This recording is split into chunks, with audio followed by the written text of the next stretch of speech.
Hey everyone, and welcome back to Men Can Be Anorexic.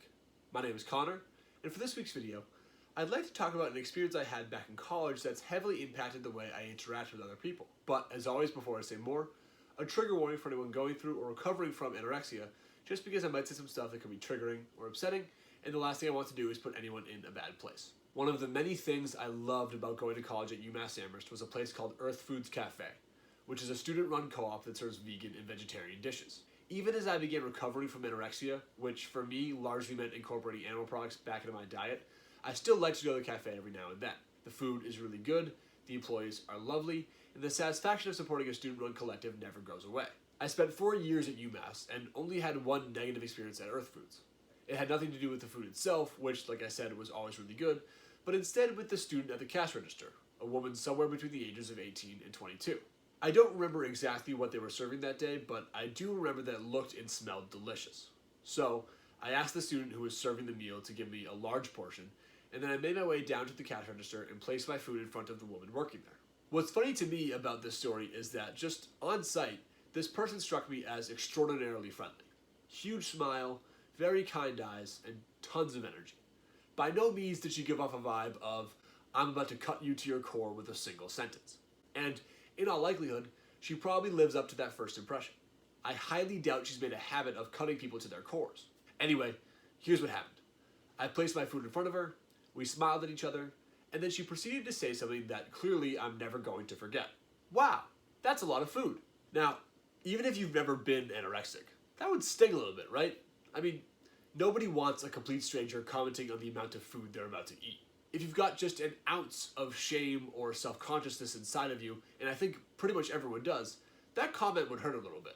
Unfortunately, the person on the receiving end of that comment wasn't someone with just an ounce of shame in him. The person on the receiving end of that comment was me, someone who at the time was less than 2 years into recovery from anorexia, someone who at the time had been working very hard for months on end to eat without restriction, someone who had been working very hard to combat the negative thought patterns that have once driven him to self-destruction. I want to be clear about something. I don't hate this woman at all. I hold absolutely nothing against her. I recognize that she had no intention of hurting my feelings that day. We all make dumb, rude comments on occasion.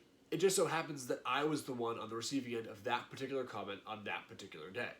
I'm sure she's experienced the same thing plenty of times throughout her life. Obviously, I have no way of knowing what was going on inside her head that day, but I have a very simple theory.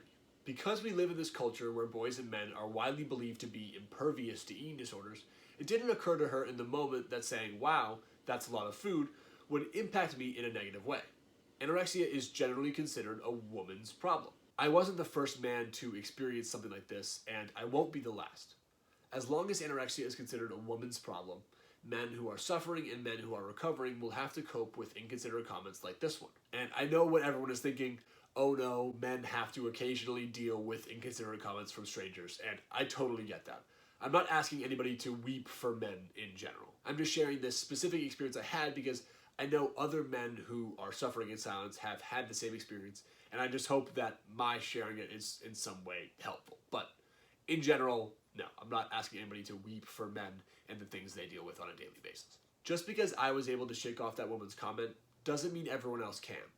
If someone in a more vulnerable place had been in my shoes that day, he may have spiraled into some extremely unhealthy behavior. We have to remember that anorexia takes more lives than any other mental disorder.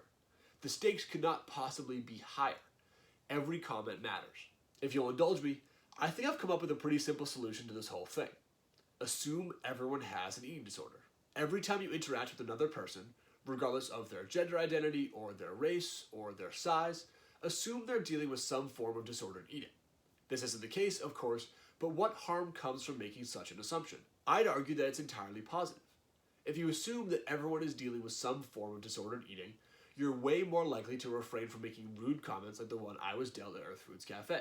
The fewer rude comments we make, the fewer people we trigger into unhealthy behavior. And the more thoughtful we are in our daily interactions, the easier it is for people in recovery to navigate their way to health and happiness. And who wouldn't want that? I think I will leave it on that note for today. As always, thank you so much for watching. Down in the description box, you'll find the phone number for the Anorexia, Nervosa, and Associated Disorders hotline, which you or anyone you know can call if you're looking for immediate help. Thank you so much, and keep your eye out for the next video.